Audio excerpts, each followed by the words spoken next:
ici à Châteaudun au parc de la Rainville. Je suis avec Denis. Peut-être Denis, je vous laisse vous présenter. Oui, bonjour, je suis Denis Pellemard, prospecteur foncier. Je m'occupe jusqu'au niveau de la promotion.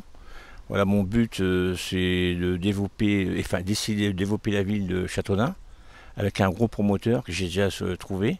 Et maintenant travailler dessus, voir ce qu'on peut développer, tout simplement. Voilà. D'accord. Et donc vous êtes du Loiret et d'Orléans, hein? Je suis d'Orléans, effectivement, je viens du Loiret. Voilà. D'accord. Donc vous avez trouvé un promoteur et donc les axes que l'on a, premier point c'est les hangars industriels, parce qu'on manque de zones d'activité à Châteaudun, d'entrepôts, de hangars, de 5 000, 8 000, 10 000, 15 000 mètres carrés, avec 10 mètres sous plafond.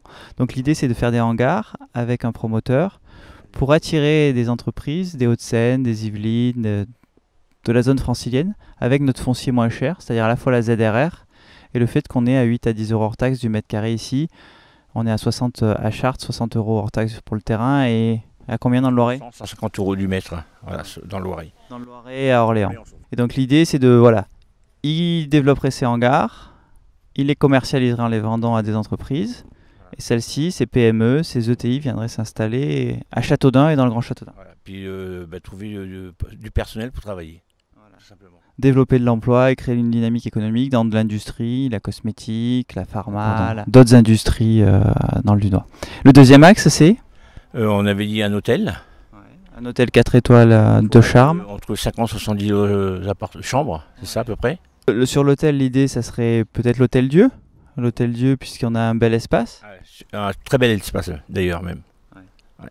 Pour faire à peu près ce que vous m'avez demandé. Et qui est, comment dire, culturellement c'est très joli. Et c'est réhabilité justement cet hôtel. Avec plus de 50, 60 chambres, avec week-end desk et d'autres, on pourrait attirer de nombreux touristes pour le week-end, pour des week-ends élargis de Paris et d'ailleurs, pour faire valoir notre château, les 58 monuments classés et autres. Le troisième axe. Nous avons une maison de retraite. Ouais, une résidence-service qui est plus simple, il y a moins de normes. Et puis c'est ce qu'attendent les seniors. Plus de souplesse et d'être finalement chez eux, même si c'est dans une maison de retraite, ce sont des résidents. L'idée est une résidence-service. Voilà. Et après, nous avons une base de loisirs à développer avec une guinguette. Et puis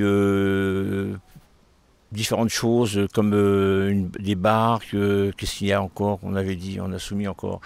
Ça, le long du Loir, une base de loisirs et de plein air, avec une maison de la pêche et de la nature, c'est attendu par nos pêcheurs. Il y a 2500 adhérents au Brocheton du Loir. Il y a beaucoup de pêcheurs dans le Loir. Il y en a certains qui viennent de partout dans la région Centre-Val-de-Loire, d'Eure-et-Loire, pour pêcher à Châteaudun, à Douy, sur le carpodrome à Douy. Donc une maison de la pêche et de la nature, une base de loisirs et de plein air. Voilà. Bref, ces 4 axes avec la guinguette sont importants. Donc peut-être Denis, un mot de conclusion. Eh bien, il n'y a plus qu'à travailler. Merci à vous. Merci.